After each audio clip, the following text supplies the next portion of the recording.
And welcome into another edition of Face Off, the Lacrosse Show here on State Champs. Along with the coach, Greg Durham, my name is Sean Belegian. And Coach, before we look at what was an exciting week around the state and the top 10, we want to give a shout out to our sponsor. Well, we'll give a shout out every single week, but Warrior, how about these beauties from the Grand Rapids CC Cranbrook game?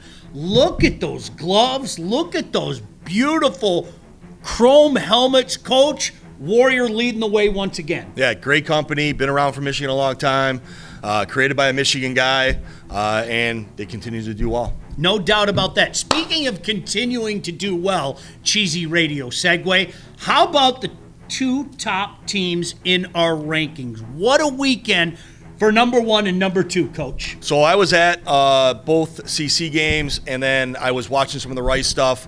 CC played probably one of the better teams in the Midwest, Hamilton Southeast, and they absolutely just played a phenomenal game, very, very physical, as well as that Mason game on Saturday was very physical, but they just continue to dominate. They continue to play. I think when they played the state champs, the last four state champs from other states, they are a plus 21 in goal differential, which is unbelievable.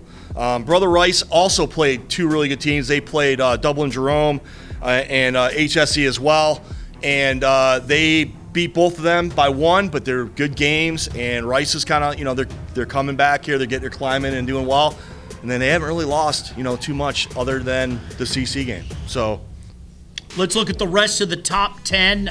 Coach, a lot of the usual suspects. There's no doubt about that. EGR at 3? Yeah, I think EGR is just playing real well. They just beat Heartland, I think, 21-7. They just seem to keep, even though they lost one of their best players on their team, they keep playing real well. They're dominating Division II. Just like, and as well, Country Day. Country Day is only really lost to CC and EGR, and they continue to do well. And like I said, the back end of the list, you have Rockford once again, Brighton, Heartland at 8-1, and then you got 8-2, and then you got Matawan, and then you have Grand Ledge sliding in there. They're doing pretty well there on the climb. And then also Hudsonville, we'll put them at 10. They did lose to Rockford, EGR, and Matawan. That was a really good game. Matawan and Hudsonville played last week, and it was a close game, and they lost to them, but they're still in the top 10. But there's teams to watch. I think Forest Hills Eastern's on the climb a little bit. Clarkston, even though they lost a close game to Birmingham last week, I think they're on a good climb. Cranbrook's sneaky. Watch out for them in Division II. I think they're going to do some nice things.